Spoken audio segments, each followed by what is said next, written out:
할머니, 지금 당장 도망쳐야 해요. 빨리요. 새벽 4시 아랫집 방 목사님이 미친 듯이 문을 두드리며 소리쳤습니다. 아니, 이게 뭔 일이래요? 잠깐만 기다려요. 옷이라도 갈아입게. 할머니, 제발 그냥 나오세요. 제발요.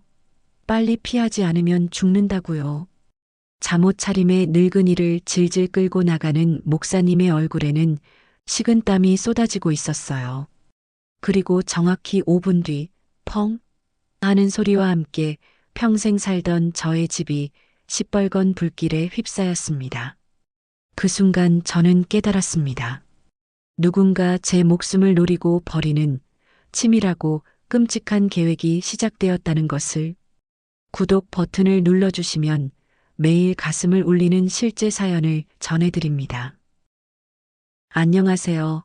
저는 시장 통닭집에서 닭 튀기며 살아온 78된 정희순이라고 해요. 그 기름내 나는 곳에서 평생 튀김 냄새를 뒤집어 쓰고 일하며 자식 장가 보내고 이제야 좀 쉬엄쉬엄 제 삶을 살아가나 싶었습니다.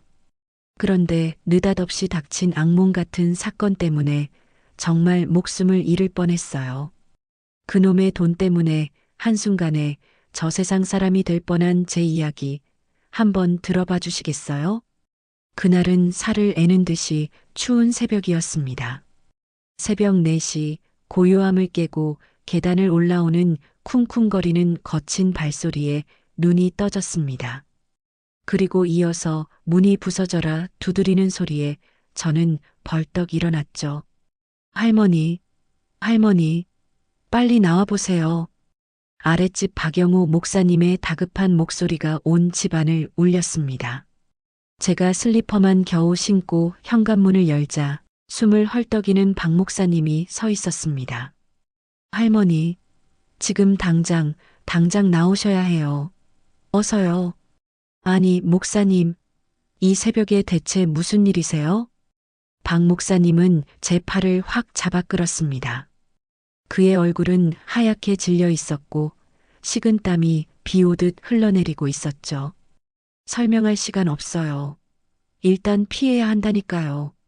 제가 영문도 모른 채 짐승처럼 끌려나가다시피 했습니다. 정신없는 와중에도 지갑 생각은 나더군요. 목사님, 잠깐만요. 지갑이라도 가지고 나와야. 안 됩니다. 그냥 몸만 빠져나가요, 빨리. 박 목사님은 저를 거의 질질 끌다시피 해서 계단을 뛰어내려갔습니다. 건물 밖으로 나온 지 채 5분도 되지 않았을 때였어요. 펑! 귀가 먹먹해질 정도로 무시무시한 폭발음이 터져 나왔습니다. 제가 살던 2층 집에서 시뻘건 불길이 하늘로 치솟았죠. 유리창이 산산조각 나면서 불붙은 파편들이 도로 위로 비처럼 쏟아졌습니다.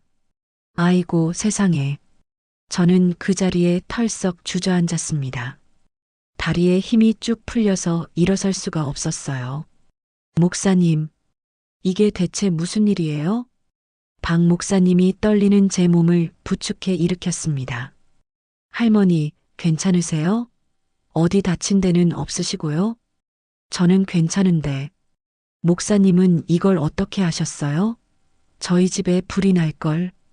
박 목사님은 제 눈을 피하며 입을 꾹 다물었습니다.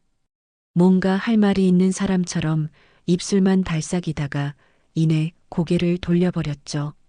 30분도 안 돼서 소방차와 경찰차가 동네를 가득 메웠습니다.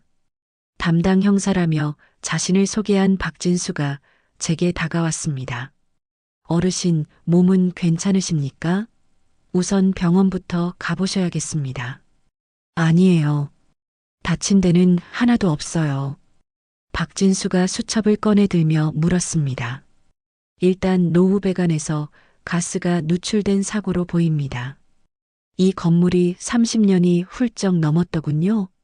네, 맞아요. 최근에 가스 냄새가 난다거나 뭐 이상한 점은 없었습니까? 제가 고개를 저었습니다. 전혀요. 어제 저녁밥을 지을 때까지만 해도 아무렇지도 않았는데. 박진수가 고개를 끄덕이며 수첩에 뭔가를 적었습니다. 정확한 원인은 조사를 해봐야 알 것 같습니다. 일단 연락처 좀 남겨주시겠어요? 바로 그때 며느리 수연이가 택시에서 내려 헐레벌떡 뛰어왔습니다. 어머님, 어머님 괜찮으세요? 수연이가 제 팔을 붙잡았지만 저를 보는 그 눈빛에는 온기가 하나도 없었습니다. 다친 데는 없으시고요? 응, 괜찮다. 수연이는 제 안부를 묻는 그 한마디를 끝으로 저한테는 더는 묻지도 않았습니다. 그리고는 고개를 획 돌려 박진수 형사에게 물었습니다. 사고 원인이 뭐라고 나왔어요? 가스 누출 사고로 추정됩니다. 배관이 낡아서 문제가 생긴 것 같습니다. 그 말을 듣자마자 수연이가 기다렸다는 듯이 깊은 한숨을 내쉬었습니다. 어머님, 제가 몇 번을 말씀드렸어요. 제발 이런 낡은 집 말고 이사 가시라고요. 수연아, 지금 그 말이 여기서 할 소리니? 제가 싸늘하게 쏘아보자 수연이가 마지못해 입을 다물었습니다. 곧이어 아들 민구도 차를 몰고 도착했죠. 엄마, 괜찮아? 그래, 괜찮다. 아이고, 놀랐네. 빨리 병원부터 가봐야 하는 거 아니야? 연세도 있으신데. 괜찮다니까 그러네. 민구가 손목시계를 힐끗 보며 말했습니다. 엄마 미안해. 나는 회사에 급한 일이 있어서 먼저 가봐야 하니까. 수연이가 병원에 모시고 갈 거야. 그치, 여보? 미안, 민성이가 혼자 있어서 집에 가봐야 해. 어머님, 괜찮으시면 혼자 다녀오실 수 있으시죠? 수연이가 핸드백을 만지작거리며 제 눈치를 살폈습니다. 그래. 너희들 바쁜데 어서 가봐. 나 혼자 갈 수 있어. 제가 그렇게 말하자 민구와 수연이의 얼굴에 안도하는 표정이 스쳐 지나갔습니다. 두 사람은 바쁘다는 핑계를 대고는 뒤도 안 돌아보고 자리를 떴죠. 저는 결국 혼자 택시를 타고 응급실로 향했습니다. 다행히 다친 곳은 없으신데 연세가 있으시니 하루 정도 입원해서 경과를 지켜보시는 게 좋겠습니다. 아닙니다. 괜찮으니 집에 가보겠습니다. 집이 폭발했다고 들었습니다만. 아, 의사의 말에 저는 그제야 제가 돌아갈 곳이 사라졌다는 것을 깨달았습니다. 병원에서 나온 저는 구청에서 마련해준 임시거처로 발걸음을 옮겼습니다. 허름한 모텔의 작은 방이었죠. 차가운 침대에 걸터 앉아 곰곰이 생각해 봤습니다. 박 목사님은 어떻게 정확히 새벽 4시에 저를 깨웠을까요? 가스가 새는 걸 알았다면 왜 미리 알려주지 않았을까요? 그리고 폭발이 일어나기 고작 5분 전에 저를 데리고 나온 건 정말 우연이었을까요? 저녁 무렵 동네 슈퍼 사장 김태식이 과일 봉지를 들고 저를 찾아왔습니다. 이순 씨, 몸은 좀 괜찮아요? 아이고, 이게 웬 날벼락이야. 어서 와요, 김 사장. 이런 걸 뭘 또 사왔어. 듣자 하니 박 목사님이 구해줬다면서요? 하마터면 큰일 날 뻔했네. 네, 그런데 아무리 생각해도 좀 이상해요. 제가 김태식에게 새벽의 상황을 자세히 설명하자 김태식이 고개를 갸웃거렸습니다. 듣고 보니 이상하네. 그러고 보니 박 목사님 요즘 행동이 좀 이상하긴 했어요. 뭐가요? 무슨 일 있었어요? 요새 재개발 문제로 구청이랑 한참 싸웠잖아요. 그런데 며칠 전부터 자꾸 누가 자기를 따라다니는 것 같다고 하더라고요. 네? 누가 따라다녀요? 네. 겁을 잔뜩 먹은 것 같았어요. 저녁이면 칼같이 교회 문 닫아 걸고 김태식이 목소리를 낮추며 속삭였습니다. 가만 보면 이 동네에서 사고 난 사람들이 다 재개발 반대하던 사람들이었어요. 설마 이순 씨도 몸조심해요. 이게 그냥 사고가 아닐 수도 있으니까. 김태식이 돌아가고 얼마 지나지 않아 민구와 수연이가 통닭집 단골 할머니들이 우르르 몰려왔습니다. 이순아, 괜찮은겨? 네, 그럼요. 다들 어쩐 일로 오셨어요? 박 목사님이 너를 구했다며? 아이고, 천사가 따로 없어, 천사가. 그러게 말이야. 그런데 박 목사님 부인이 아까부터 남편 못 봤냐고 온 동네를 찾아다니던데. 네, 목사님이요? 왜요? 어제 저녁부터 연락이 안 된다고 하더라고. 전화기도 꺼져 있고 제 가슴이 철렁 내려앉았습니다. 밤이 깊어지자 손자 민성이가 혼자 저를 찾아왔습니다. 할머니, 괜찮아요? 그럼 할머니는 괜찮지. 우리 민성이는 학원 안 가고 어쩐 일이야? 엄마가 할머니 잘 계신지 보고 오래서요. 민성이가 제 옆에 찰싹 붙어 앉으며 조심스럽게 입을 열었습니다. 할머니, 엄마가 요즘 좀 이상해요. 엄마가? 뭐가 이상한데? 밤마다 누구랑 몰래 통화하고 자꾸 어딜 나갔다 와요. 아빠는 모르는 것 같아요. 그래. 민성이가 고개를 세차게 끄덕였습니다. 그리고 어제는 누구랑 통화하면서 이제 곧 모든 게 끝난다고 말했어요. 저는 숨을 죽이고 민성이를 쳐다봤습니다. 뭐가 끝난다고? 잘 모르겠어요. 그런데 엄마 목소리가 엄청 신나 보였어요.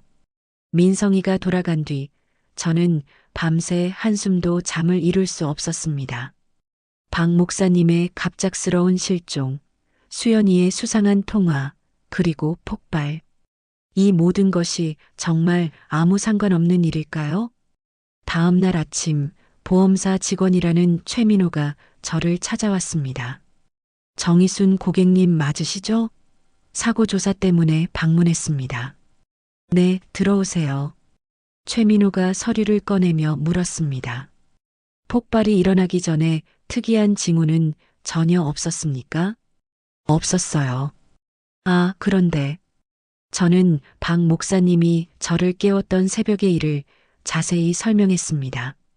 최민호가 제 말을 듣는 동안 날카로운 눈으로 저를 빤히 쳐다봤죠. 목사님이 정확히 새벽 4시에 저를 깨웠고 폭발은 4시 5분에 일어났어요. 최민호의 펜이 허공에서 딱 멈췄습니다.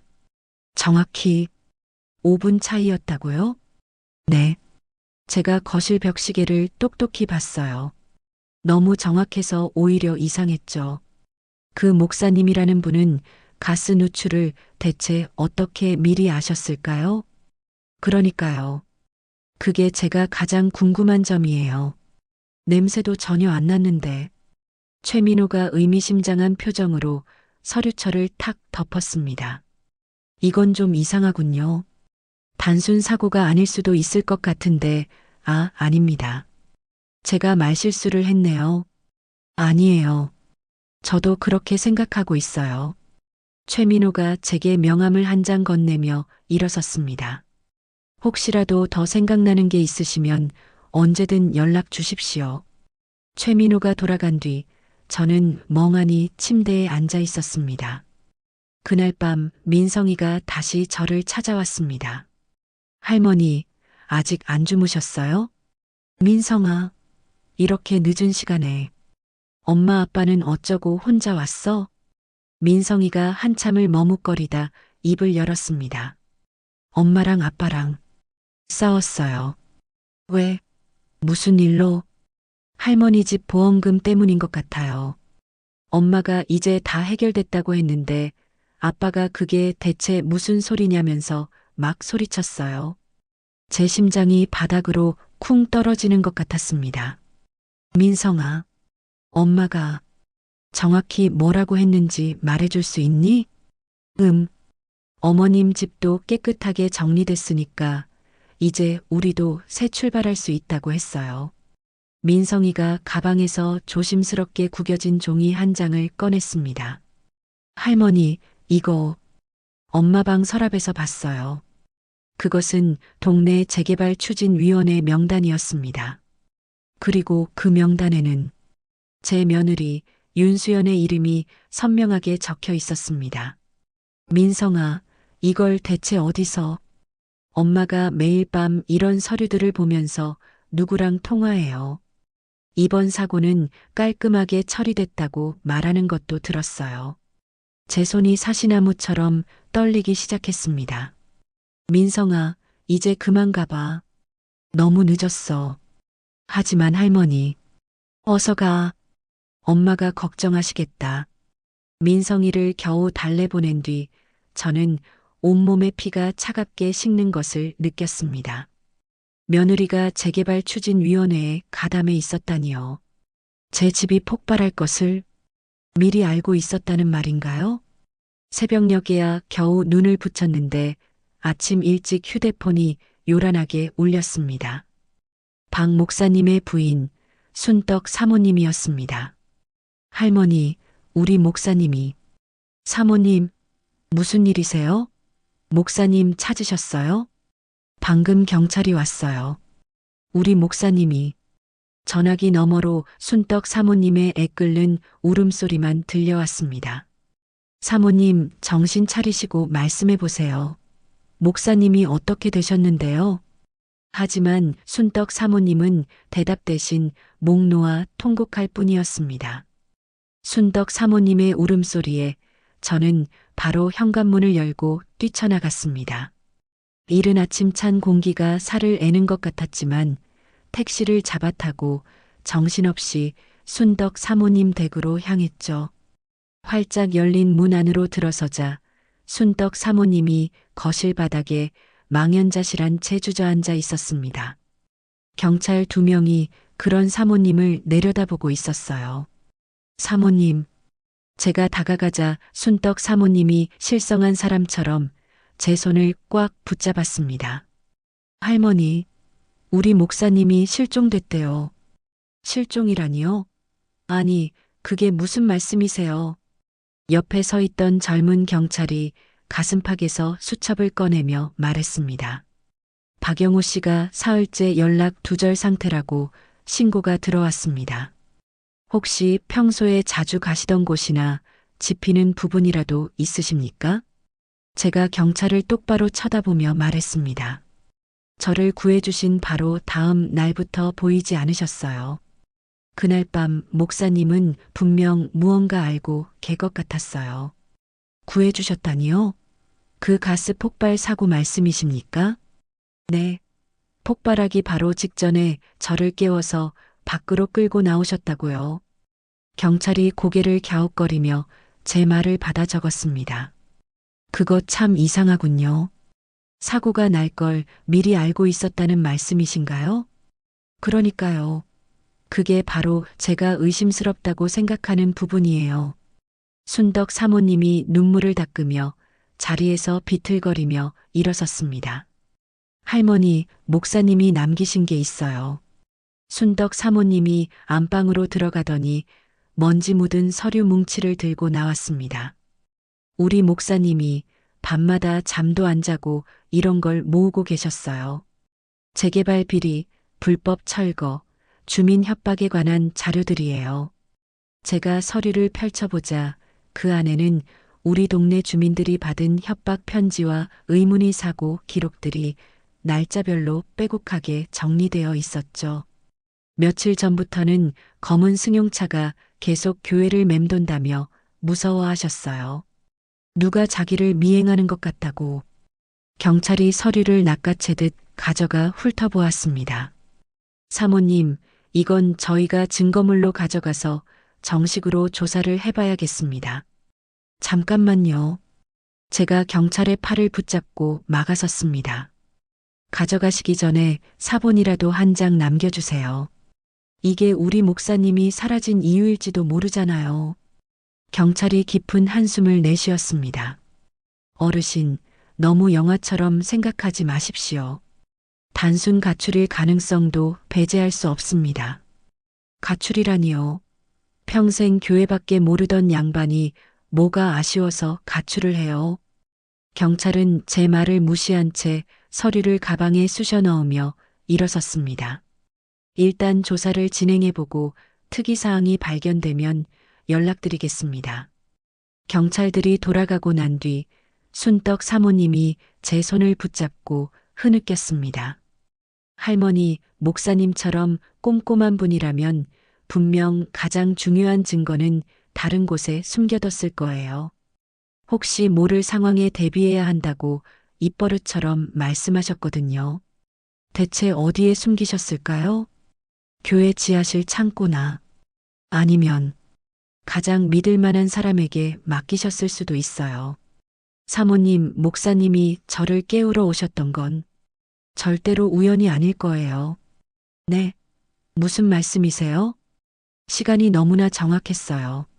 마치 언제 폭발이 일어날지 미리 알고 계셨던 것처럼요. 순덕 사모님이 제 말에 크게 고개를 끄덕였습니다. 맞아요. 목사님은 분명 무언가 알고 계셨을 거예요. 그래서 할머니라도 구하려고 모텔로 돌아온 저는 곧장 며느리 수연이에게 전화를 걸었습니다. 수연아, 나랑 잠깐 봐야겠다. 어머니, 이 시간에 무슨 일이세요? 저 피곤해요. 재개발 관련해서 내게 꼭 물어볼 게 있어서 그런다. 전화기 너머로 수연이가 짜증스럽게 혀를 차는 소리가 들렸습니다. 어머니, 제발 그런 쓸데없는 일에 신경 좀 끄세요. 쓸데없는 일? 네 시어미 집이 잿더미가 됐는데 그게 쓸데없는 일이니? 그건 사고였잖아요. 경찰에서도 배관이 낡아서 터진 거라고 몇 번을 말씀드려요. 박 목사님이 실종됐다는 소식은 들었니? 그게 저랑 무슨 상관인데요? 수연이가 싸늘하게 쏘아붙였습니다. 어머니가 자꾸 그런 말도 안 되는 상상하시면 우리 가족만 힘들어져요. 제발 좀 가만히 계세요. 수연아, 너 재개발 추진위원회랑 무슨 관계야? 저 바빠서 끊어요. 뚝 전화가 매정하게 끊어졌습니다. 저는 떨리는 손으로 아들 민구에게 다시 전화를 걸었지만 돌아온 것은 깊은 한숨뿐이었습니다. 엄마, 방금 수연이한테 다 들었어. 뭘 들었는데? 수연이가 엄마한테 어떻게 말하는지 듣기나 했니? 엄마가 자꾸 이상한 의심을 한다고. 엄마, 제발 수연이 말대로 좀 해. 너무 예민하게 생각하지 마. 민구야, 네 눈에는 수연이가 하는 짓이 하나도 이상하게 보이지 않는 거니? 민구가 목소리를 낮춰 저를 타일렀습니다. 엄마, 내가 솔직하게 말할게. 엄마가 연세가 드셔서 그런지 의심이 너무 많아지신 것 같아. 뭐라고? 아무래도 병원에 한번 가보시는 게 지금 네 엄마더러 노망 들었냐고 말하고 싶은 게냐? 어떻게 네 입에서 그런 말이 나와? 제가 울부짖듯 소리쳤습니다. 엄마, 제발 진정 좀 해. 그런 뜻이 아니라. 됐다. 너도 결국엔 수연이 편이구나. 이제 너 같은 아들 필요 없다. 전화를 끊고 나니 뜨거운 눈물이 뺨을 타고 흘러내렸습니다. 세상 천지에 기댈 곳 하나 없는 외톨이가 된 기분이었죠. 오후에는 동네 부동산 중개업소 사장 이광수가 기름을 바른 머리를 하고 저를 찾아왔습니다. 아이고, 이순 씨, 고생이 많으십니다. 집 보상 문제 때문에 왔습니다. 보상이라니요? 하루아침에 집이 날아갔는데 무슨 놈의 보상이에요? 어차피 재개발 구역이라 철거될 집 아니었습니까?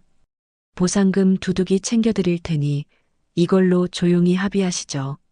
지금 나더러 조용히 입 다물고 합의하라는 소리예요? 이광수가 제 손에 볼펜을 쥐어주며 능글맞게 웃었습니다. 서로 좋은 게 좋은 거 아니겠습니까? 긁어부스럼 만들어서 좋을 거 하나 없잖아요. 솔직히 말해봐요. 누가 시켜서 온 거죠? 무슨 그런 섭섭한 말씀을. 다 이순 씨 걱정돼서 그런 겁니다. 필요 없으니까 당장 나가요. 이순 씨, 잘 생각해 보세요. 계란으로 바위치기라고 혼자 버텨봐야 뭐 하겠어요? 나가라고 했어요. 제가 버럭 소리를 지르자 이광수가 마지못해 서류를 챙겨 밖으로 나갔습니다. 저녁 무렵에는 세탁소 사장 박동수와 미용실 원장 이영숙이 떡 상자를 들고 찾아왔어요. 이순 씨, 우리도 이제 그만 고집 부리고 현실을 받아들여야지. 두 분이 여긴 어쩐 일이세요? 재개발, 그거 우리가 막을 수 있는 게 아니야. 한 푼이라도 더 쳐줄 때 합의하는 게 현명한 거라고. 이영숙이 제 손을 덥석 잡았습니다. 언니, 나도 오늘 합의하고 왔어. 생각보다 보상금을 꽤 쳐주더라고. 이 돈이면 우리 아들 대학 등록금은 걱정 없겠어. 박 목사님이 어떻게 됐는지 소식도 못 들으셨어요? 박동수가 못마땅하다는 듯이 고개를 저었습니다. 그 양반도 참 너무 고집을 부렸어. 세상이 어떻게 돌아가는지 현실을 좀 봐야지. 두 분도 그만 집에 돌아가세요. 저는 더 할 말 없습니다. 박동수가 깊은 한숨을 쉬며 자리에서 일어났습니다. 이순 씨, 당신 혼자서 끝까지 버틸 수 있을 것 같아? 이제 이 동네에 남아있을 사람도 별로 없는데. 두 사람이 돌아간 뒤 저는 한참 동안 창밖을 내다봤습니다. 돈 몇 푼 앞에서 수십 년을 함께한 이웃들이 하루아침에 등을 돌리고 있었습니다. 밤 9시가쯤이었을까요? 복도에서 또각거리는 구두 소리가 들렸고 문틈으로 내다보니 며느리가 모텔에 제 방으로 오고 있었습니다. 어머니, 괜찮으세요? 민성이가 걱정된다고 해서. 이제 와서 무슨 걱정이야. 수연이가 과일 봉지를 내려놓았습니다. 혹시 필요한 거 없으세요? 없어. 수연이가 잠깐 머뭇거리다가 말했습니다. 어머니, 보험 서류 작성하셔야 해요. 도장 가져오셨어요? 왜? 보험금 받으려면 서명하셔야죠. 나중에 할게. 수연이가 짜증스럽게 한숨을 쉬었습니다. 알겠어요. 그럼 전 가볼게요. 수연이가 나가고 10분쯤 지났을까요? 화장실을 가려는데 나지막한 수연이의 목소리가 들렸습니다. 누군가와 통화를 하는 것 같았어요. 네, 언니. 시어머니 집 문제는 아주 깔끔하게 해결됐어요. 저는 현관문을 열고 조심스럽게 나가 벽에 몸을 숨겼습니다. 네, 보험금도 두둑이 나올 거고 재개발 보상금까지 받으면. 호호 아시잖아요. 복도 끝에서 수연이가 목소리를 낮춰 은밀하게 속삭였습니다. 언니네 회사가 이번 재개발 사업 맡은 거 맞죠? 저도 한 자리 알아봐줘야 해요. 제 심장이 발밑까지 쿵 하고 떨어지는 것 같았습니다. 수연이와 친한 언니가 대형 건설회사에 다닌다는 말은 들은 적이 있었죠. 물론이죠. 제가 지금 추진위원회에서 얼마나 열심히 뛰고 있는데요. 말 안 듣는 반대 주민들 설득하는 것도 제가 전부 다 하고 있다고요. 수연이가 기분 좋은 듯 웃으며 말했습니다. 네, 알겠습니다. 그럼 오늘 밤 회의 때 뵙겠습니다. 전화를 끄는 수연이가 뒤를 돌아보는 순간 저와 눈이 정면으로 마주쳤습니다. 어머니, 여기서 뭐 하고 계세요? 너무 답답해서 바람 좀 쬐러 잠깐 나왔다. 수연이가 의심스러운 눈초리로 저를 위아래로 훑어보았습니다. 혹시 제 통화 들으신 거 아니죠? 무슨 소리야? 난 방금 방에서 나왔어.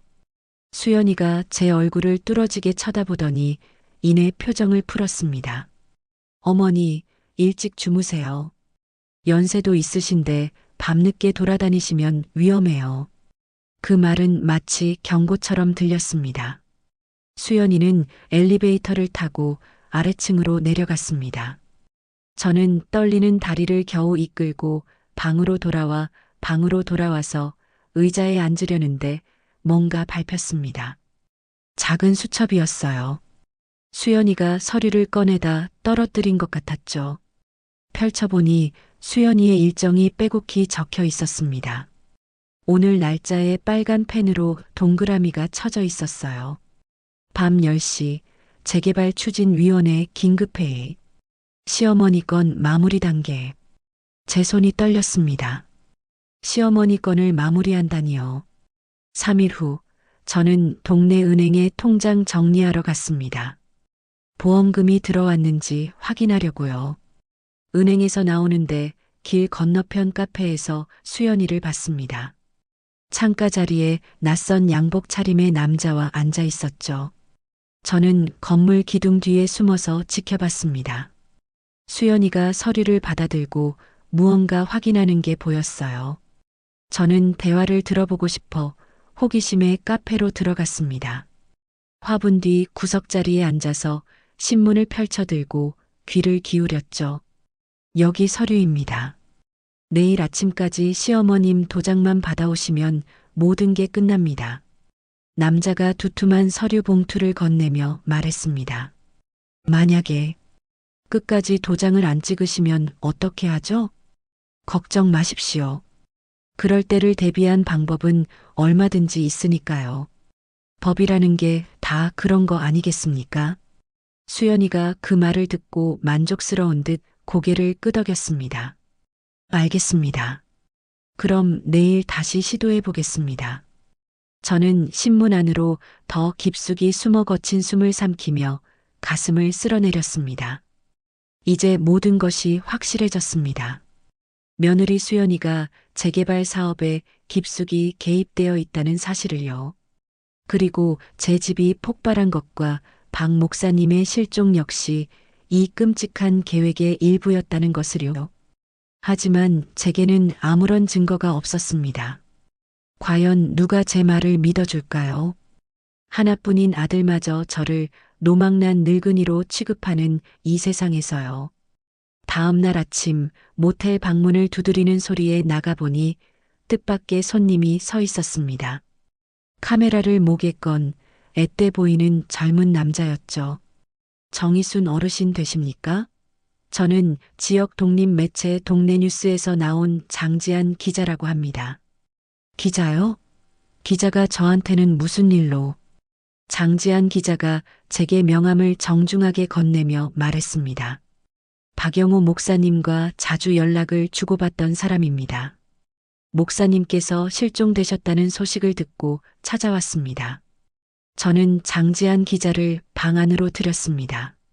박 목사님이랑은 무슨 일로 연락을 하셨는데요? 장지한 기자가 가방에서 노트북을 꺼내 전원을 켰습니다.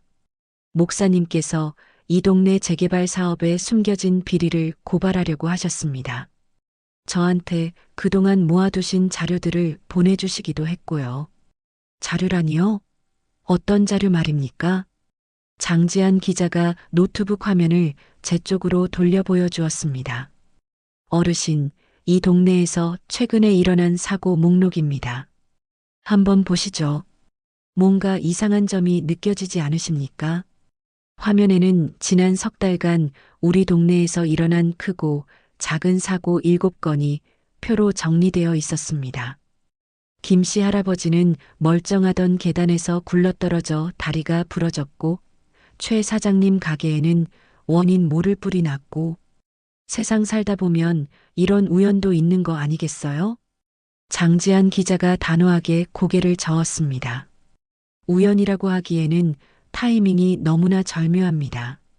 사고를 당하신 분들 모두 재개발 반대 서명 운동에 앞장서던 분들이었습니다. 저는 온몸에 소름이 돋는 것을 느꼈습니다. 그렇다면 우리 집이 폭발한 것도, 네, 어르신 댁도 아마 저들의 우선 정리 대상 목록에 올라 있었을 겁니다. 장지한 기자가 다른 파일을 열었습니다. 목사님께서는 누군가가 아주 체계적으로 반대 주민들을 제거하고 있다고 말씀하셨습니다. 제거라니요. 그게 무슨 무서운 소리예요. 바로 그때 제 휴대전화가 요란하게 울렸습니다. 순덕 사모님이었습니다. 할머니, 교회 창고에서 이상한 상자를 찾았어요. 우리 목사님이 숨겨두신 것 같아요. 사모님, 지금 바로 갈게요.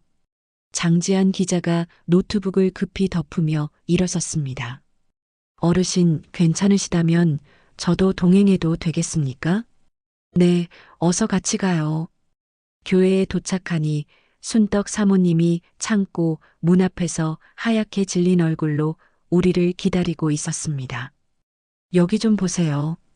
창고 가장 깊숙한 구석, 낡은 성경 더미 밑에서 괴짝 하나가 모습을 드러냈습니다.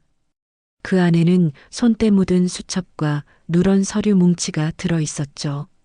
장지한 기자가 조심스럽게 수첩을 펼쳐 들었습니다. 이럴 수가. 이건 완전 대박인데요. 대체 뭐가 적혀 있길래 그래요? 재개발 업체인 대한종합개발과 구청 고위 관계자들이 주고받은 뇌물 장부입니다. 수첩에는 날짜별로 누가 누구에게 얼마를 건넸는지, 그 대가로 어떤 허가를 받아냈는지 꼼꼼하게 적혀 있었습니다. 구청 도시계획과장이 3천만 원을 받았다고요? 제가 놀라서 소리쳤습니다. 이것뿐만이 아닙니다. 어르신. 여기 마지막 장을 좀 보세요. 장지한 기자가 보여준 페이지에는 갈겨 쓴 글씨가 적혀 있었습니다. 정의순, 4월 15일 새벽 4시 처리 예정. 저는 그 자리에 다리가 풀려 주저앉을 뻔했습니다. 순떡 사모님이 저를 겨우 부축했죠. 그럼 목사님이 이걸 전부 다 알고 저를 구하러 오신 거였군요. 네. 목사님도 엄청난 협박을 받으셨을 겁니다. 그런데도 목숨 걸고 어르신을 구하신 거죠. 순떡 사모님이 울음을 터뜨렸습니다. 우리 목사님이 그래서. 장지한 기자가 서류를 뒤지다가 빛바랜 사진 한 장을 꺼내 들었습니다. 어르신, 이 사진 좀 보십시오. 재개발 추진위원회 회식 사진인데 사진 속에는 제 며느리 수연이가 대한종합개발사장과 나란히 앉아 환하게 웃고 있었습니다. 그들 뒤로는 대한종합개발과 함께하는 성공적인 재개발이라는 현수막이 걸려 있었죠. 우리 수연이가 저기서 저렇게 웃고 있다니. 제가 깊은 한숨을 내쉬었습니다. 어르신, 이 자료들만 있으면 저들을 전부 고발할 수 있습니다. 장지한 기자가 비장하게 말했습니다. 하지만 그 전에 더 확실한 증거를 찾아야 합니다. 어떤 증거 말이에요? 박 목사님의 행방과 이 모든 범죄를 지시한 배우가 누구인지에 대한 증거 말입니다. 그때 순떡 사모님이 상자 바닥에서 또 다른 봉투 하나를 꺼내 들었습니다. 세상에, 여기 이런 것도 있었네요. 봉투 안에는 작은 USB가 들어 있었습니다. 장지한 기자가 노트북에 USB를 꽂자 여러 개의 동영상 파일이 나타났습니다. 이건 CCTV 영상 파일들입니다. 첫 번째 영상을 재생하자 폭발 사고 당일 저희 집 앞 복도가 화면에 나타났습니다. 저게 새벽 3시 40분이네요. 화면 속으로 검은 옷을 입은 남자 둘이 나타나 한 명은 저희 집 가스배관을 만지작거렸고 다른 한 명은 주위를 살피며 망을 보고 있었습니다. 저런 천하의 몹쓸 놈들이. 제가 부들부들 떨리는 주먹을 꽉 쥐었습니다. 하지만 다음 영상은 더욱 충격적이었습니다. 박 목사님이 누군가와 대화하는 장면이었습니다. 정의순 할머니를요? 안 됩니다. 그건 명백한 살인입니다. 박 목사님이 절규하듯 소리쳤습니다. 상대방은 화면에 등만 보였지만 차갑고 위압적인 목소리가 똑똑히 들렸습니다. 목사님, 협조하지 않으시면 이 교회도 무사하지 못할 겁니다. 당신들이 대체 무슨 권리로. 새벽 4시 정각에 정의순을 깨워서 밖으로 내보내십시오. 그러면 목사님도 이 교회도 무사할 겁니다. 박 목사님이 괴로운 듯 고개를 떨구었습니다. 알겠습니다. 하지만 이건 살인 미수나 마찬가지예요. 아니요, 목사님. 이건 사고입니다. 노후 가스배관으로 인한 안타까운 폭발 사고일 뿐이죠. 영상이 끝나자 저는 뜨거운 눈물을 흘리고 말았습니다. 박 목사님이 저를 살리기 위해 어떤 선택을 하셔야 했는지 비로소 알게 된 것이죠. 이제 모든 증거가 모였습니다. 당장 경찰에 신고해야 합니다. 장지한 기자가 말했습니다. 잠깐만요. 제가 그를 막아섰습니다. 제 아들놈한테, 민구한테 먼저 이걸 보여주고 싶어요. 이 애미가 노망든 게 아니라는 걸 똑똑히 알려줘야겠어요. 저는 곧장 민구에게 전화를 걸었습니다. 민구야, 너 지금 당장 여기로 와. 내게 꼭 보여줄 게 있어. 엄마, 또 무슨 일인데 그래? 잔말 말고 오기나 해. 수연이가 니네 엄마한테 무슨 짓을 했는지 네 눈으로 직접 확인해야 하니까. 30분 뒤 민구가 잔뜩 짜증이 난 얼굴로 교회에 도착했습니다. 엄마, 대체 무슨 일인데 사람을 여기까지 오라가라야? 장지한 기자가 말없이 영상을 다시 재생했습니다. 민구의 얼굴이 시간이 지날수록 하얗게 질려갔습니다. 이게 다 뭐예요, 엄마? 내 아내가 재개발 업체 놈들이랑 한패가 돼서 내 엄마를 죽이려고 한 증거다. 민구가 그 자리에 털썩 주저앉았습니다. 수연이가? 설마. 아니야. 이건 조작된 걸 거야. 우리 수연이가 그럴 리가 없어. 민구야. 정신 똑바로 차려. 이게 바로 현실이야. 민구가 자신의 머리를 감싸쥐며 괴로워했습니다. 그러고 보니 수연이가 요즘 이상하긴 했어. 밤마다 몰래 나가고 전화도 꼭 밖에서 받고. 이제야 믿어지니? 민구가 고개를 들어 저를 보며 눈물을 흘렸습니다. 엄마, 죄송해요. 제가 정말 죽을 죄를 지었어요. 엄마를 의심했어요. 됐다. 이제라도 알았으니 그걸로 됐어. 장지한 기자가 자료를 정리하며 말했습니다. 이제 우리와 뜻을 함께할 다른 피해 주민들을 찾아야 합니다. 뭉치면 더 강해질 수 있습니다. 하지만 다들 겁을 먹고 있어요. 저놈들이 무서워서. 순덕 사모님이 걱정스럽게 말했습니다. 제가 자리에서 벌떡 일어섰습니다. 그래도 해야 합니다. 정의는 지켜져야 하니까요. 다음 날부터 저는 동네 주민들을 한 명씩 찾아다녔습니다. 먼저 슈퍼 사장 김태식을 찾아갔죠. 태식 씨, 이거 좀 보세요. 증거 자료를 보여주자 김태식이 담배를 떨어뜨렸습니다. 세상에, 이런 놈들이 같이 싸워요. 더는 못 참겠어요. 김태식이 주먹을 쥐었습니다. 알겠어요. 저도 할게요. 철물점 사장 오성민도 찾아갔습니다. 우리 가게도 불 지르려고 했었구나. 오성민이 한숨을 쉬었습니다. 이순 씨, 저도 동참할게요. 미용실 사장 이영숙도 설득했습니다. 언니, 우리가 뭉쳐야 해요. 그래, 더는 당하고만 있을 순 없지. 일주일 만에 20명이 넘는 주민들이 모였습니다. 박 목사님의 지하 교회에서 모임을 가졌죠. 우리 모임 이름을 정해야 해요. 김태식이 제안했습니다. 우리 동네 지키기 모임 어때요? 그런데 저희같이 힘없는 사람들이 대형 건설사를 이길 수 있을까요? 동의하는 사람들이 많았지만 걱정하는 사람들의 목소리도 여기저기서 들려왔습니다. 그때 제가 앞에 나섰습니다. 여러분, 저는 72입니다. 평생 남의 집 화장실 청소하고 통닭 튀기며 살았어요. 모두가 저를 쳐다봤습니다. 그런 제가 지금 여기 서 있는 이유는 하나예요. 더 이상 물러설 곳이 없기 때문이에요. 제 목소리가 떨렸지만 계속 말했습니다. 박 목사님은 저를 구하려다 돌아가셨어요. 우리가 가만히 있으면 그분의 희생이 헛되는 거예요. 사람들이 하나둘 일어섰습니다. 이순 씨 말이 맞아요. 우리 동네는 우리가 지켜야죠.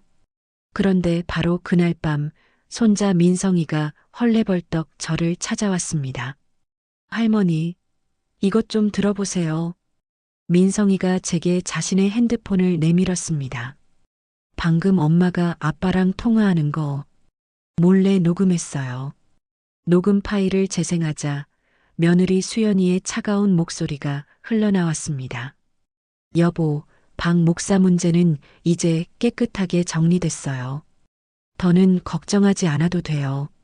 정리됐다니? 그게 무슨 소리야? 아들 민구의 다급한 목소리가 이어졌습니다. 말 그대로예요. 그 사람은 이제 더는 우리를 방해할 수 없게 됐다는 뜻이에요. 제 손이 부들부들 떨렸습니다. 박 목사님께 정말 무슨 일이 생긴 걸까요? 민성아, 이거 언제 녹음한 거니? 어제 밤이에요. 엄마가 아빠랑 안방에서 얘기하는데 민성이가 불안한 표정으로 저를 쳐다봤습니다. 괜찮아. 할머니가 알아볼게. 민성이를 보낸 후 어떻게 해야 할지 몰라서 고민 중일 때 장지한 기자에게서 연락이 왔습니다. 할머니, 사모님께 방금 연락받았는데요. 박 목사님이 혹시 목사님을 찾았어요? 찾긴 찾았는데 인근 건설 현장 지하에서 시신으로 발견됐대요. 저는 전화기를 놓칠 뻔했습니다. 경찰은 추락사라고 하는데 이건 절대 사고가 아니에요. 장지한의 목소리가 떨렸습니다. 할머니가 가진 증거들 다 모아야 해요. 이제 정말 끝까지 가야 합니다. 저는 창밖을 바라봤습니다. 박 목사님, 결국 이렇게 되신 거군요. 저를 살리려다 희생이 되신 거였어요. 박 목사님이 돌아가신 지 이틀째 되는 날이었습니다. 장례식장은 조문객들로 가득했죠. 저는 순떡 사모님 옆에 앉아 있었습니다. 사모님, 너무 슬퍼하지 마세요. 할머니, 우리 목사님이 왜 이렇게 됐을까요? 순떡 사모님이 손수건으로 눈물을 닦았습니다. 추락사라니, 말도 안 돼요. 목사님이 왜 그런 공사장에 가셨겠어요? 저도 믿을 수 없어요. 그때 뜻밖의 사람이 조문을 왔습니다. 깔끔한 정장 차림의 중년 여성이었어요. 정희순 할머니 맞으시죠? 네, 그런데 저는 시민 변호사 한정민입니다. 혹시 기억하세요? 제가 고개를 갸웃거렸습니다. 시장 통닭집에서 장사하실 때 제가 단골이었어요. 순살 양념 치킨 좋아했던 한 변호사님 기억이 났습니다. 10년 전 일주일에 2번은 꼭 오던 손님이었죠. 어떻게 여길? 한정민 변호사가 신문을 꺼내 보여줬습니다. 장지한 기자가 쓴 기사 봤어요. 박 목사님 죽음이 단순한 추락사가 아니라고. 맞아요. 절대 사고가 아니에요. 한정민 변호사가 목소리를 낮췄습니다. 목사님이 생전에 저한테도 법적 조언을 구했었어요. 재개발 비리 관련해서요. 그러셨군요. 할머니, 제가 도와드리고 싶어요. 이건 명백한 범죄예요. 순떡 사모님이 고개를 들었습니다. 정말 도와주실 수 있어요? 네, 우선 가진 증거를 모두 검토해야 해요. 그때 장지한 기자가 헐레벌떡 들어왔습니다. 할머니, 큰일 났어요. 무슨 일이에요? 박 목사님 수첩 분석했는데 충격적인 내용이 있어요. 장지한이 노트북을 꺼냈습니다. 대한종합개발과 구청 도시계획과의 비리가 생각보다 훨씬 심각해요. 한정민 변호사가 화면을 들여다봤습니다. 이건 총 2억이 넘는 뇌물이네요. 네, 그리고 여기 보세요. 장지한이 다른 페이지를 보여줬습니다. 며느님 윤수연 씨 이름도 있어요. 3천만 원을 받았다고 적혀 있어요. 제 가슴이 철렁 내려앉았습니다. 수연이가 돈을 받았다고요? 추진위원회 실무 담당 수당이라고 되어 있는데 이건 명백한 뇌물이죠. 한정민 변호사가 일어섰습니다. 저는 충격을 받아 더 이상 아무 말 하지 못하고 집으로 돌아왔어요. 그날 밤 민성이가 또 찾아왔습니다. 할머니, 또 중요한 거 가져왔어요. 뭐니? 민성이가 USB를 꺼냈습니다. 엄마 컴퓨터에서 복사해 왔어요. 재개발 관련 파일들이에요. 제가 장지한한테 연락해서 USB를 확인했습니다. 이건 대박이네요. 뭐가 들어있어요? 재개발추진위원회 내부 문서예요. 주민 제거 계획이 다 나와 있어요. 문서에는 우선 제거 대상이라는 목록이 있었습니다. 박 목사님과 제 이름이 맨 위에 있었죠. 이걸로 고발할 수 있어요? 제가 장지안에게 물었습니다. 하지만 먼저 언론에 알려야 해요. 장지안이 덧붙였습니다. 다음 날 장지안의 연재 기사가 시작됐습니다. 재개발의 그늘 한 목사의 죽음이라는 제목으로요. 기사가 나가자 반응이 폭발적이었습니다. 댓글이 수천 개가 달렸죠. 이런 일이 있었다니. 철저히 수사해야 한다.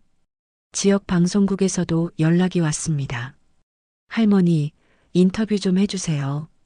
저 같은 사람이 무슨. 할머니 이야기를 들어야 해요.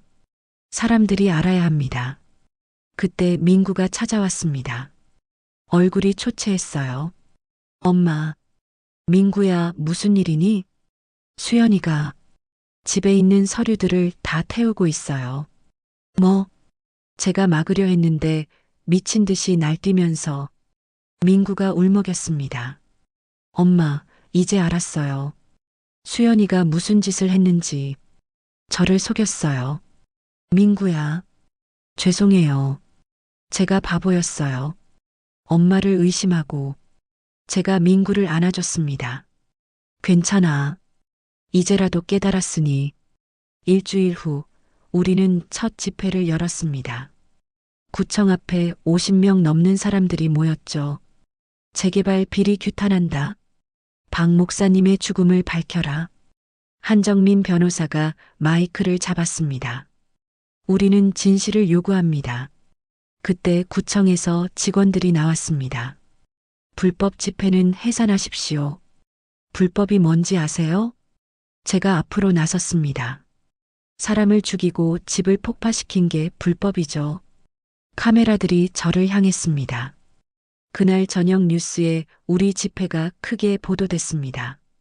72세 할머니의 용기 있는 외침이라는 제목으로요. 그런데 다음 날 예상치 못한 전화가 왔습니다. 할머니, 저는 구청 도시계획과 김 과장입니다.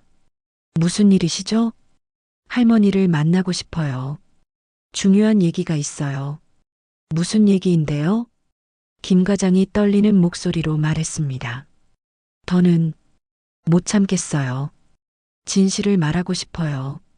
구청 김 과장과의 약속 장소는 동네 어귀의 낡은 찻집이었습니다. 혹시 모를 사태에 대비해 한정민 변호사와 장지한 기자도 함께 자리했죠. 자리에 앉은 김 과장은 금방이라도 누가 쫓아올 것처럼 계속 주위를 두리번거리며 불안에 떨었습니다. 제가 이러면 안 된다는 거 잘 압니다. 하지만 밤마다 악몽을 꿔서 더는 못 견디겠습니다. 괜찮습니다. 아시는 대로만 전부 말씀해 주십시오. 김 과장이 떨리는 손으로 서류 봉투 하나를 테이블 위로 밀었습니다. 박영우 목사님의 죽음. 그거 절대 사고가 아닙니다. 그렇다면 모든 걸 알고 계셨다는 말씀이십니까? 김 과장이 죄책감에 고개를 푹 숙이며 끄덕였습니다. 윗선에서 시켰습니다. 박 목사를 처리하라고. 한정민 변호사가 재킷 주머니에서 소형 녹음기를 꺼내 조용히 켰습니다. 부디 자세하게 말씀해 주십시오, 과장님. 4월 14일 밤이었습니다. 대한종합개발 최 회장이 직접 과장실로 찾아왔습니다. 박 목사가 너무 많은 것을 알고 있으니 더 시끄러워지기 전에 조용히 만들라고. 김 과장이 덜덜 떨리는 손으로 간신히 물컵을 들어 물을 마셨습니다. 그리고 정의순 어르신 댁 폭발 사고 역시 처음부터 계획된 일이었습니다. 제 주먹이 저도 모르게 꽉 쥐어졌습니다. 대체 누가 그런 끔찍한 짓을 지시한 겁니까? 최 회장과 저희 도시계획과장, 그리고 김 과장이 제 눈을 피하며 머뭇거렸습니다. 그리고 어르신 며느님이신 윤수연 씨도 모든 걸 알고 있었습니다. 아니요, 오히려 더 적극적으로 동조했습니다. 제 가슴이 와르르 무너져 내리는 것 같았습니다. 설마 하며 의심만 했는데 며느리가 정말로 제 목숨을 노렸다는 사실이 현실이 되다니요. 그 말씀에 대한 증거가 있습니까? 한정민 변호사가 날카롭게 물었습니다. 김 과장이 주머니에서 작은 USB 하나를 꺼내 테이블 위에 올렸습니다. 그날 밤 회의 내용을 전부 녹음한 파일입니다. 그들의 목소리가 전부 다 들어 있습니다. 우리는 그 자리에서 장지한 기자의 노트북으로 파일을 확인했습니다. 지직거리는 소음과 함께 익숙하지만 낯선 목소리들이 흘러나왔습니다. 정의순 할망탱이는 새벽 4시에 처리하는 걸로 하지. 시끄럽지 않게 가스 사고로 위장해서. 대한종합개발 최 회장의 목소리였습니다. 그리고 곧이어 낯선 여성의 목소리가 들리고 곧이어 익숙한 목소리가 들렸어요. 어머님이신데 정말 괜찮으시겠어요? 어차피 재개발 시작되면 골칫거리만 될 사람이에요. 그 집 보험금이랑 보상금은 저희가 받으면 되고요. 제 온몸의 피가 차갑게 식었습니다. 며느리 수연이의 목소리였죠. 다음 날 우리는 구청 앞에서 이전과는 비교도 할 수 없는 대규모 집회를 열었습니다. 이번에는 소식을 듣고 찾아온 시민들까지 합세해 200명이 넘는 인파가 모였죠. 제가 마이크를 잡고 증언대에 섰습니다. 여러분, 오늘 저는 이 자리에서 추악한 진실을 밝히고자 합니다. 제 말이 끝나기 무섭게 뒤편에 설치된 대형 스크린을 통해 어젯밤 들었던 녹음 파일이 재생되었습니다. 최 회장과 수연이가 제 죽음을 모의하는 대화가 구청 앞 광장에 울려 퍼졌죠. 광장에 모인 군중이 거대한 분노로 술렁이기 시작했습니다. 저것들은 악마다. 살인자다. 당장 저것들을 체포해라. 바로 그때 경찰 버스 여러 대가 사이렌을 울리며 도착했습니다. 수십 명의 형사들이 버스에서 우르르 내렸죠. 서울지방경찰청입니다. 대한종합개발 뇌물수수 및 살인교사 혐의로 압수수색 영장을 집행하겠습니다.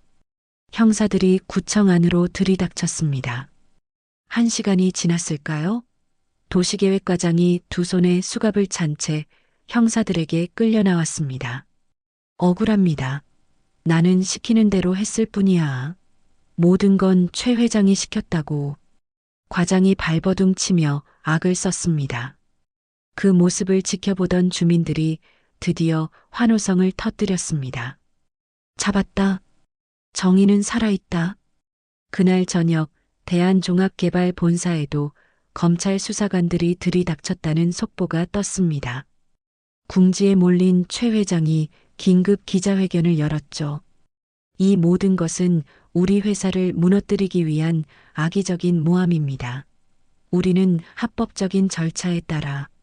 하지만 기자들의 날카로운 질문이 폭포수처럼 쏟아졌습니다. 박영호 목사 사례를 직접 지시하셨습니까? 정의순 어르신 가스 폭발 사고도 처음부터 계획하신 겁니까? 최 회장이 당황한 기색이 역력한 얼굴로 황급히 자리를 떴습니다. 그날 밤 아들 민구가 넋이 나간 얼굴로 저를 찾아왔습니다. 엄마, 수연이가 도망갔어. 도망이라니? 옷이랑 돈 되는 건 전부 다 챙겨서 사라졌어. 여권까지 챙겨서. 민구가 울음을 터뜨렸습니다. 엄마, 정말 죄송해요. 내가 어떻게 그런 악마 같은 여자와 결혼해서. 민구야, 너도 피해자다. 몰랐잖니? 아니야. 나는 엄마를 의심했어. 엄마가 노망 들었다고 생각했어. 민구가 제 앞에 무릎을 꿇었습니다. 제발 이 못난 아들을 용서해줘, 엄마. 제가 민구를 일으켜 세워 힘껏 안아주었습니다. 됐다. 이제라도 진실을 알았으니 그걸로 된 거야. 다음 날 아침 텔레비전에서 충격적인 뉴스가 흘러나왔습니다. 재개발 비리 사건의 핵심 인물인 윤수연 씨가 오늘 새벽 인천국제공항에서 긴급 체포됐습니다. 화면 속 수연이는 수갑을 찬 채 형사들에게 끌려가고 있었습니다. 억울해요. 저는 시키는 대로 했을 뿐이에요. 억울합니다. 수연이가 카메라를 향해 발악하듯 소리쳤습니다. 바로 그때 손자 민성이가 방으로 뛰어들어왔습니다. 할머니, 우리 엄마 왜 잡혀가요? 민성아. 제가 민성이를 가슴에 꼭 안아주었습니다. 민성아, 엄마는 그저 아주 잘못된 선택을 한 거란다. 민성이가 제 품에서 울먹였습니다. 괜찮아. 그래도 나한테는 할머니가 있잖아. 우리 할머니가 정의의 편이잖아. 일주일 뒤 검찰 조사가 본격적으로 시작되었습니다. 저 역시 핵심 증인으로 검찰청에 출석했죠. 어르신, 사고 당일의 상황을 다시 한번 자세히 말씀해 주시겠습니까? 새벽 4시 정각이었습니다. 박 목사님이 저를 깨우셨고 집 밖으로 나온 지 5분도 채 되지 않아 집이 폭발했습니다. 박 목사님께서는 폭발 사실을 어떻게 미리 아셨을까요? 협박을 받으셨습니다. 저를 집 밖으로 빼내지 않으면 목사님도 위험해질 거라고요. 제가 증거물로 CCTV 영상을 제출했습니다. 검사가 고개를 끄덕였습니다. 증거는 충분합니다. 이것은 명백한 살인미수이자 살인교사입니다. 조사를 마치고 복도로 나오자 수십 명의 기자들이 저를 둘러쌌습니다. 어르신, 지금 심정이 어떠십니까? 아직 아무것도 끝난 게 아닙니다. 박 목사님의 정확한 사인을 밝혀내고 관련된 모든 책임자들이 죗값을 치를 때까지 저는 끝까지 싸울 겁니다. 그날 저녁 전국 뉴스 첫 번째 소식으로 저희 사건이 보도되었습니다. 72세 할머니, 거대 건설 비리 집단의 추악한 민낯을 밝혀내다. 며칠 뒤 최 회장 측 변호사들이 굳은 얼굴로 저를 찾아왔습니다. 정희순 씨, 저희 쪽에서 합의를 제안하고 싶습니다. 합의요? 현금 10억 원을 드리겠습니다. 그 돈으로 남은 인생 편안하게 사시고 고소를 취하해 주십시오. 제가 자리에서 벌떡 일어났습니다. 당장 나가세요. 어르신, 잘 생각해 보십시오. 이 나이에 10억이면 내 목숨보다 귀한 박 목사님 목숨값이 고작 10억 원입니까? 당장 내 눈앞에서 사라지라고요. 변호사들이 제 기세에 눌려 황급히 도망치듯 나갔습니다. 한정민 변호사가 제게 다가와 엄지를 치켜 세웠습니다. 어르신, 정말 멋지십니다. 세상에는 돈으로 살 수 없는 것이 분명히 있습니다. 바로 정의와 진실이지요. 다음 날 구청에서 공식 발표가 있었습니다. 논란이 된 재개발 사업을 전면 백지화하겠습니다. 관련자 전원을 수사 의뢰했으며 피해 주민들께는 정당한 보상을 약속드립니다. 길고 긴 싸움 끝에 저희가 거둔 첫 번째 승리였습니다. 그날 밤 우리 동네 지키기 모임 회원들이 모여 작은 축하 파티를 열었습니다. 우리의 영웅 정희순 어르신을 위하여 김태식이 소주잔을 높이 들었습니다. 아닙니다. 우리 모두를 위하여 제가 잔을 들며 말했습니다. 그리고 하늘에서 우리를 지켜보고 계실 박 목사님을 위하여 모두가 하늘을 향해 잔을 들어 올렸습니다. 파티가 끝나고 집으로 돌아오는 길 장지한 기자가 제게 말했습니다. 어르신, 저는 어르신의 이 위대한 이야기를 책으로 쓰고 싶습니다. 제 이야기가 뭐 그리 대단하다고. 이 이야기는 세상의 많은 약자들에게 큰 용기를 줄 겁니다. 한정민 변호사도 옆에서 거들었습니다. 어르신, 이번 일을 계기로 본격적으로 시민운동에 참여해 보시는 건 어떻습니까? 세상은 어르신 같은 분을 필요로 합니다. 제가 이 나이에 무슨 나이는 숫자에 불과합니다. 어르신. 저는 말없이 밤하늘을 올려다봤습니다. 그날따라 하늘의 별들이 유난히 밝게 빛나고 있었습니다. 한번 생각해 보겠습니다. 하지만 제 마음은 이미 정해져 있었습니다. 박 목사님의 뜻을 이어 세상에 더 많은 약자들을 위해 제 남은 생을 바치겠다고요. 길고 길었던 싸움이 끝나는가 싶던 한 달이 지났습니다. 재판은 순조롭게 진행되고 있었고 저는 나라에서 마련해준 작은 임대주택에서 모처럼 평온한 나날을 보내고 있었죠. 하지만 그 평화는 오래가지 않았습니다. 어느 날 아침 법원에서 등기우편이 날아왔습니다. 민사소송 소장? 제가 떨리는 손으로 두꺼운 봉투를 뜯어보았습니다. 피고 정의순, 그리고 원고는 제 며느리 윤수연이었습니다. 무고죄, 명예훼손, 정신적 피해 보상 청구. 소송 금액은 자그마치 5억 원이었습니다.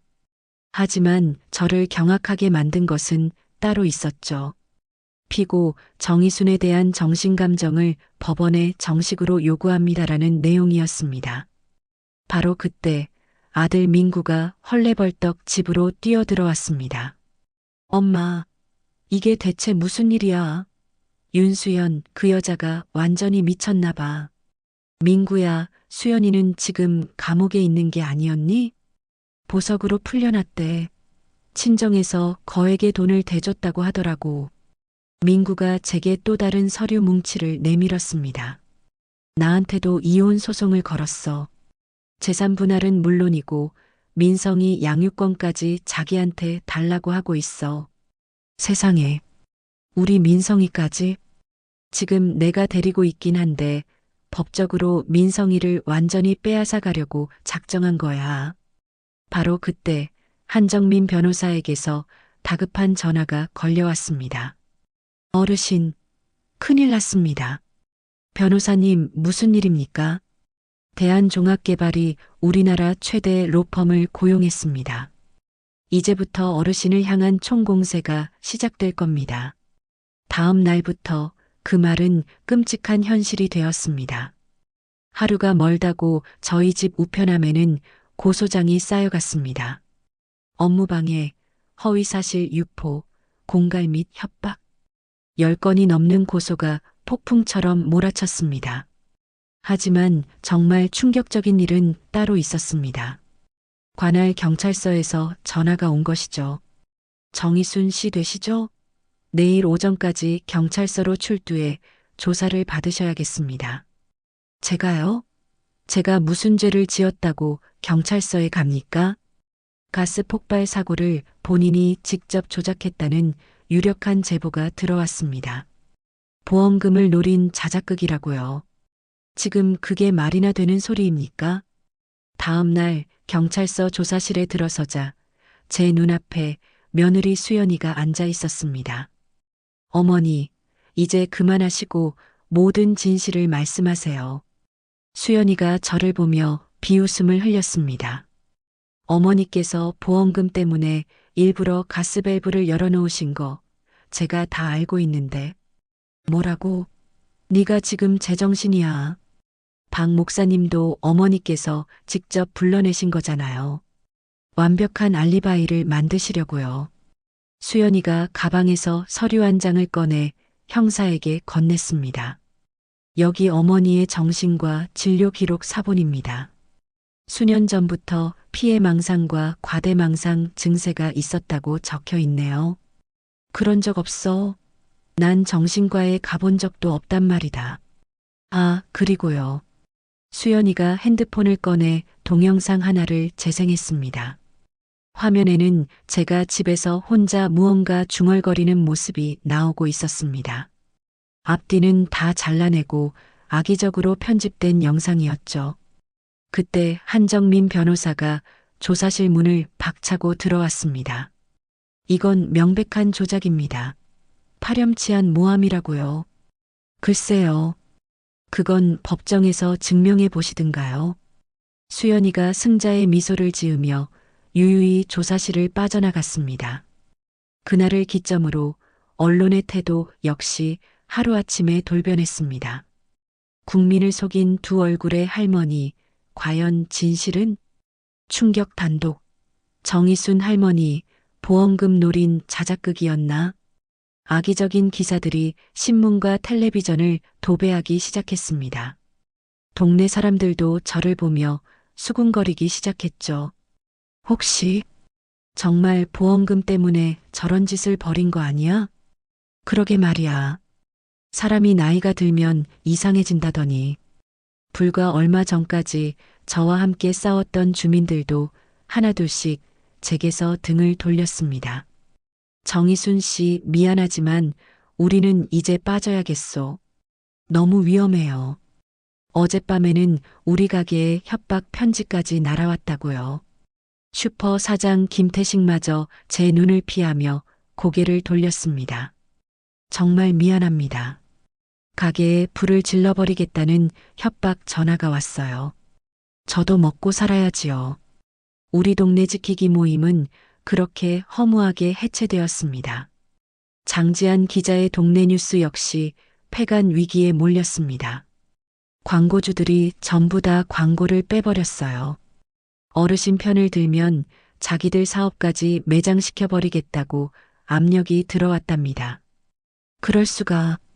한정민 변호사 역시 곤란한 표정으로 제게 말했습니다. 저희 법무법인 대표가 이 사건에서 당장 손을 떼라고 합니다. 그럼 변호사님마저 대한종합개발이 저희 법인의 주요 고객사들을 압박하고 있습니다. 제가 개인적으로는 어떻게든 돕겠습니다만 이제 한계가 있을 겁니다. 설상가상으로 하나뿐인 손자 민성이가 학교에서 따돌림을 당하기 시작했습니다. 할머니, 애들이 나보고 사기꾼 손자래요. 민성이가 얼굴에 시퍼런 멍이 든 채 울면서 집으로 돌아왔습니다. 민성아, 이 얼굴 상처는 다 어떻게 된 거니? 싸웠어. 걔들이 할머니 욕을 하길래 제 가슴이 갈기갈기 찢어지는 것 같았습니다. 그날 밤 며느리 수연이가 기어코 제 집까지 찾아왔습니다. 어머니, 이제 이쯤에서 그만하시죠. 네가 여긴 무슨 낯으로 찾아와. 제가 제안 하나 할게요. 지금이라도 모든 고소를 취하하고 조용히 사세요. 그럼 저도 더는 어머니를 괴롭히지 않을게요. 수연이가 제 앞에 서류 한 장을 내밀었습니다. 여기 서명만 하세요. 그럼 모든 걸 없었던 일로 해드릴 테니. 묻겠다. 너 정말 박 목사님께서 돌아가신 이유를 알고 있었니? 수연이가 제 눈을 똑바로 쳐다보며 차갑게 웃었습니다. 제가 알고 있다는 걸 증명해 보세요. 할 수 있다면. 이 악마 같은 년. 이 모든 건 어머니께서 자초하신 일이에요. 처음부터 조용히 집을 내주셨으면 이런 끔찍한 일은 없었을 거라고요. 수연이가 자리에서 일어섰습니다. 일주일 드리죠. 그때까지 서명하지 않으시면 우리 민성이 평생 못 보게 될 줄 아세요.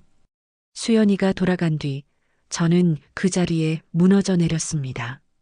72해를 살아오면서 가장 외롭고 고통스러운 순간이었습니다.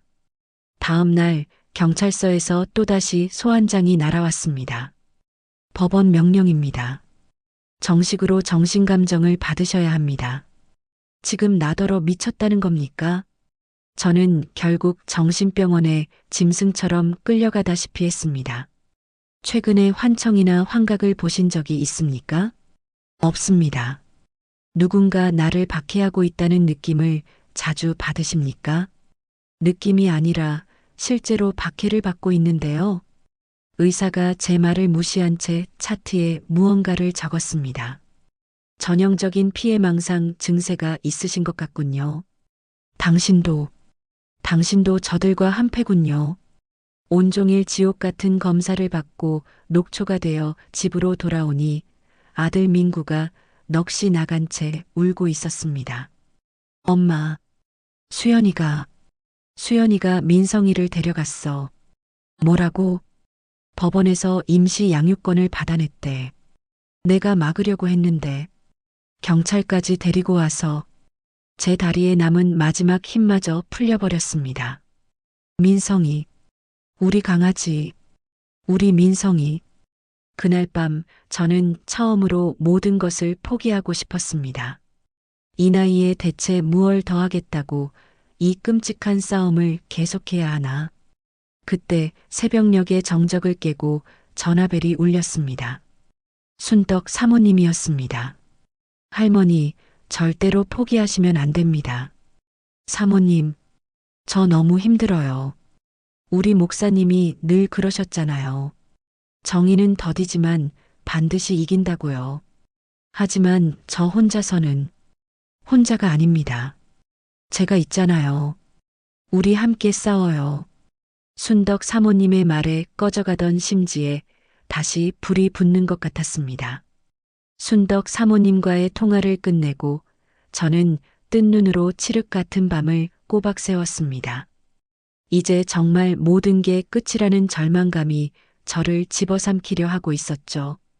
그런데 바로 그 새벽녘 누군가 조심스럽게 제 방문을 두드렸습니다.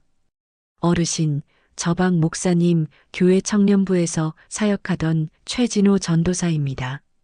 전도사님이 이 새벽에 어쩐 일로 드릴 말씀이 있습니다. 순덕 사모님께서 꼭 찾아뵈라고 하셨습니다. 젊은 전도사가 제게 낡은 서류 봉투 하나를 건넸습니다. 목사님께서 돌아가시기 전에 제게 맡기신 물건입니다. 만약 당신께 무슨 일이 생기면 무슨 수를 써서라도 정희순 할머니께 전해드리라고 하셨습니다. 봉투 안에는 작은 USB와 함께 박 목사님의 필체가 선명한 편지 한 통이 들어 있었습니다. 할머니께서 이 편지를 읽고 계신다면 저는 이미 이 세상 사람이 아니겠지요. 하지만 괜찮습니다. 진실은 반드시 밝혀져야 하니까요. 편지를 읽어 내려가는 제 눈에서 뜨거운 눈물이 쉴 새 없이 흘러내렸습니다.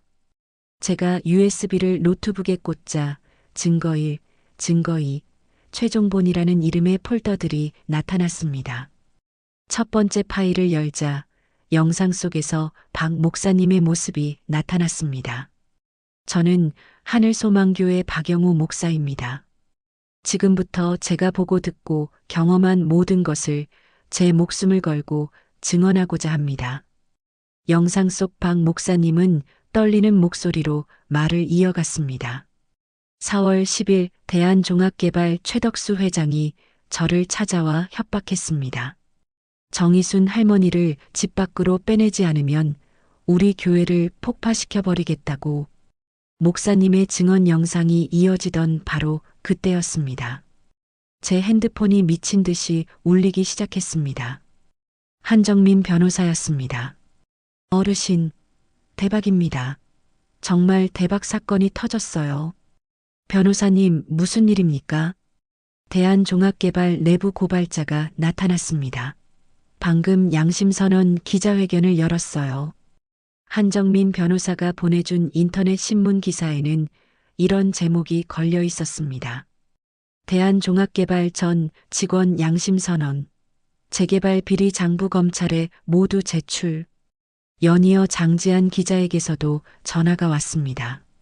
어르신, 방금 속보 떴습니다. 윤수연 씨 친정회사도 검찰 압수수색 들어갔습니다. 불법 건설 비리 혐의입니다. 상황이 믿을 수 없는 속도로 급반전되기 시작했습니다. 다음 날 아침 검찰에서 연락이 왔습니다. 정희순 어르신, 결정적인 증거가 확보되었습니다. 오늘 오전 증인 신분으로 출석해 주십시오. 검찰청에 도착하니 그곳에는 뜻밖의 인물이 앉아 있었습니다. 대한종합개발의 강전무라고 자기를 소개했습니다. 저도 이제는 모든 것을 말해야겠습니다. 강전무가 검사 앞에서 담담하게 증언을 시작했습니다. 최덕수 회장이 박영우 목사를 죽이라고 직접 지시했습니다. 저는 끝까지 반대했지만 그 말씀에 대한 증거가 있습니까? 검사가 날카롭게 물었습니다. 강 전무가 자신의 핸드폰을 꺼내 들었습니다. 네. 그날의 모든 대화를 녹음해 두었습니다. 녹음 파일에서는 상상조차 할 수 없었던 충격적인 대화가 흘러나왔습니다. 박 목사 그놈 깔끔하게 처리했나? 네, 회장님. 말씀하신 대로 건설 현장에서 실족사로 위장해 처리했습니다. 윤수연 그 여자는 어때? 일은 잘하고 있나? 네. 계획대로 시어미를 정신병자로 잘 만들고 있습니다. 검사가 자리에서 벌떡 일어섰습니다. 지금 즉시 최덕수, 윤수연에 대한 체포영장을 청구하도록. 그날 오후 최 회장은 자신의 별장에서 긴급 체포되었습니다. 보석으로 풀려났던 수연이 역시 검찰청에서 조사를 받던 중 재구속되었죠. 이건 모함이야. 나는 억울해. 수연이가 발악하듯 소리쳤지만 아무 소용 없었습니다. 이튿날 손자 민성이도 저의 품으로 돌아왔습니다. 엄마, 민성이 데려왔어. 우리 민성이. 할머니. 민성이가 제게 달려와서 와락 안겼습니다. 우리 강아지. 우리 민성이. 제가 민성이를 부서져라 꽉 끌어안았습니다. 일주일 뒤 모든 진실이 세상에 밝혀졌습니다. 재개발 비리에 연루되었던 구청 공무원들과 대한종합개발 임직원들이 줄줄이 구속되었고 피해 주민들에 대한 정당한 보상이 결정되었습니다. 우리 동네 지키기 모임 회원들이 다시 제게 모여들었습니다. 이순 씨, 정말 면목 없습니다. 우리가 정말 비겁했습니다. 부디 용서해 주십시오. 아닙니다. 괜찮습니다. 이제부터 다시 시작하면 됩니다. 제가 그들의 손을 잡으며 모두를 용서했습니다. 언론 역시 다시 제 편이 되어 주었습니다. 72세 할머니의 꺾이지 않는 집념, 거대 비리 조직을 무너뜨리다. 고 박영호 목사의 숭고한 희생, 결코 헛되지 않았다. 법원에서 첫 공판이 열렸습니다. 제가 증인석에 섰습니다. 존경하는 재판장님, 박영호 목사님은 영웅입니다. 저 한 사람을 살리기 위해 자신의 목숨을 버리셨습니다. 법정안이 숙연해졌습니다. 하지만 목사님께서 목숨과 맞바꿔 남기신 증거 덕분에 마침내 진실이 밝혀졌습니다. 정의는 더딜지언정 반드시 온다는 것을 믿습니다. 판사가 말없이 고개를 끄덕였습니다. 그날 저녁 박 목사님을 위한 추모 예배가 열렸습니다. 교회는 목사님의 마지막 길을 배웅하려는 사람들로 가득 찼습니다. 목사님, 이제 모든 짐을 내려놓고 하늘에서 편히 쉬세요. 순덕 사모님이 제 손을 잡고 말했습니다. 네, 사모님. 우리 목사님이 하늘에서 환하게 웃고 계실 겁니다. 재판이 모두 끝난 것은 가을이었습니다. 최 회장은 무기징역, 수연이는 징역 15년을 선고받았죠. 저는 보험금으로 자그마한 아파트로 이사를 했어요. 작지만 깨끗하고 따뜻한 집이었어요. 할머니, 여기가 우리 새 집이에요? 민성이가 신나게 뛰어다녔습니다. 그래, 이제 여기서 새로 시작하는 거야. 민구도 이혼 후 저희와 함께 살기로 했습니다. 엄마, 제가 잘못했어요. 이제 엄마 모시고 살게요. 그래, 우리 셋이 잘 살아보자. 수연이는 감옥에서 반성문을 보내왔지만 저는 읽지 않았습니다. 용서할 마음이 아직 없었어요. 박 목사님 추모공원이 동네 한복판에 조성됐습니다. 작은 공원이지만 의미가 컸죠. 박영호 목사님을 기리며라는 비석이 세워졌습니다. 개장식에는 수백 명이 모였어요. 목사님은 정의를 위해 목숨을 바치셨습니다. 제가 추도사를 읽었습니다. 목사님의 희생을 영원히 기억하겠습니다. 순덕 사모님이 제 옆에 섰습니다. 할머니, 이제 목사님도 편히 쉬실 거예요. 네, 그럴 거예요. 저는 목사님 모임이라는 주민 모임을 만들었습니다. 매주 목요일 공원에서 만나 동네 현안을 논의했죠. 이순 할머니, 우리 동네 영웅이세요. 주민들이 저를 반겼습니다. 장지한 기자의 연재 기사가 책으로 출간됐습니다. 72세 할머니의 용기라는 제목이었죠. 할머니, 베스트셀러가 됐어요. 제 이야기가 뭐 그리 대단하다고 많은 사람들에게 희망을 주고 있어요. 전국에서 강연 요청이 쇄도했습니다. 재개발로 고통받고 있어요. 도와주세요. 할머니처럼 싸우고 싶어요. 저는 정의를 위한 시민 모임을 만들었습니다. 72세에 시작한 새로운 인생이었죠. 어느 날 민성이가 학교에서 상장을 받아왔습니다. 할머니, 저 글짓기 대회 대상 받았어요. 정말? 뭐라고 썼니? 민성이가 장문을 읽어줬습니다. 우리 할머니는 72세입니다. 나이는 숫자일 뿐이라고 하셨어요. 할머니는 불의에 맞서 싸우는 진짜 영웅입니다. 제 눈에 눈물이 맺혔습니다. 할머니 덕분에 저도 정의로운 사람이 되고 싶어요. 우리 민성이. 한정민 변호사가 찾아왔습니다. 할머니, 대한민국 인권상 수상자로 선정되셨어요. 제가요? 당연하죠. 할머니가 아니면 누가 받겠어요? 시상식장에는 많은 사람들이 모였습니다. 정의순 할머니는 나이와 상관없이 정의를 실현할 수 있다는 것을 보여주셨습니다. 상을 받으며 저는 말했습니다. 이 상은 제 것이 아닙니다. 박영호 목사님과 함께 싸워준 모든 분들의 것입니다. 박수가 쏟아졌습니다. 1년 후 우리 동네는 완전히 바뀌었습니다. 재개발 대신 도시재생 사업이 시작됐죠. 주민들이 계속 살 수 있도록 집을 고쳐주는 사업이었습니다. 이순 할머니 덕분이에요. 할머니가 우리 동네를 지켰어요. 저는 매일 아침 박 목사님 추모공원을 산책했습니다.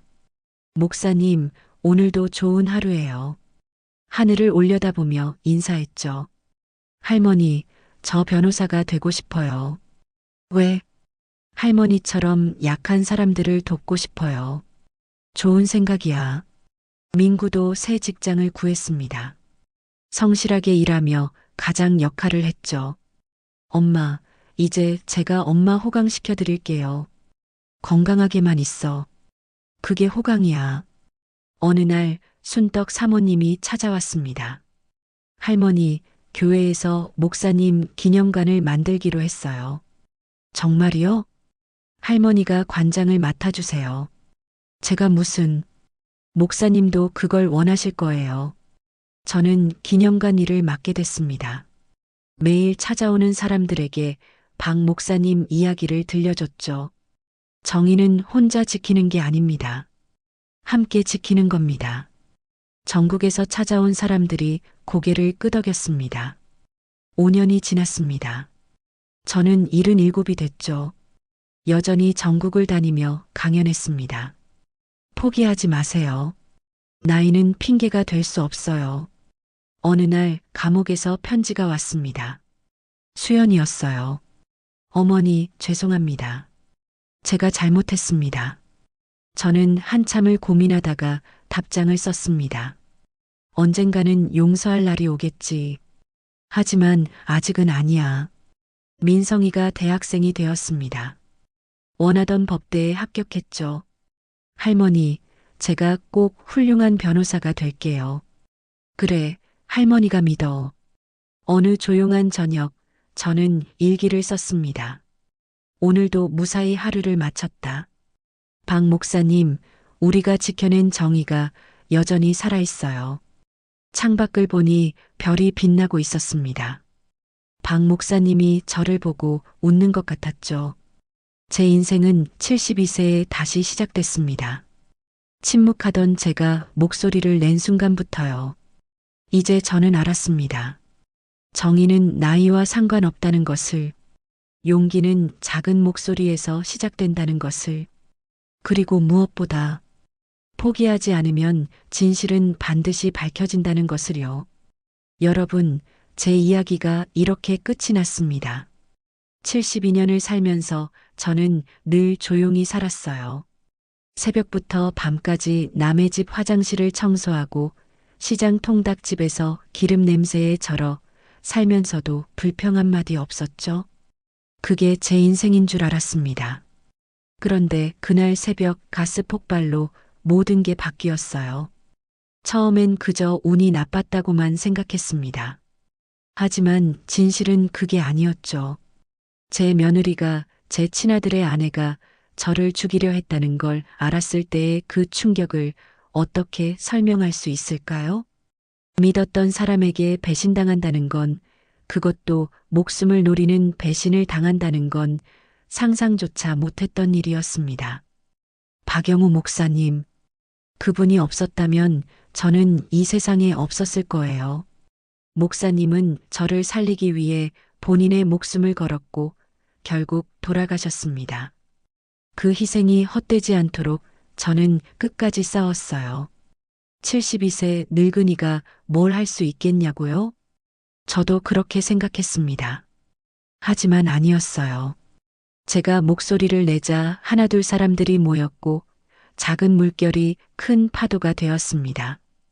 거대한 건설회사도, 비리로 똘똘 뭉친 공무원들도, 심지어 제 가족까지 저를 꺾으려 했지만 진실의 힘은 그 무엇보다 강했습니다. 저는 여전히 작은 아파트에 살고 있고 여전히 넉넉하지 못한 형편이죠. 하지만 저는 행복해요. 제 손자 민성이가 법대에 들어가 정의로운 변호사가 되겠다고 하고 아들 민구도 이제야 제대로 된 가장이 되었으니까요. 무엇보다 제가 깨달은 건 나이는 정말 숫자에 불과하다는 거예요. 70이든 80이든 불의를 보고 참지 못하는 마음만 있다면 누구나 세상을 바꿀 수 있습니다. 작은 목소리라도 진실을 말한다면 그 목소리는 메아리가 되어온 세상에 울려 퍼질 거예요. 여러분도 지금 어려움을 겪고 계신가요? 포기하고 싶으신가요? 저처럼 나이 들고 힘없는 사람도 해냈습니다. 여러분도 할 수 있어요. 정의는 늦을 수는 있어도 결코 오지 않는 법은 없답니다. 박 목사님이 늘 하시던 말씀이 있어요. 진실은 반드시 빛을 본다고요. 맞습니다. 아무리 깊이 묻어도, 아무리 감추려 해도 진실은 언젠가 드러나게 되어 있어요. 제 이야기를 끝까지 들어주신 분이 계시다면 잘 들었다고 댓글 하나만 남겨주세요. 감사합니다.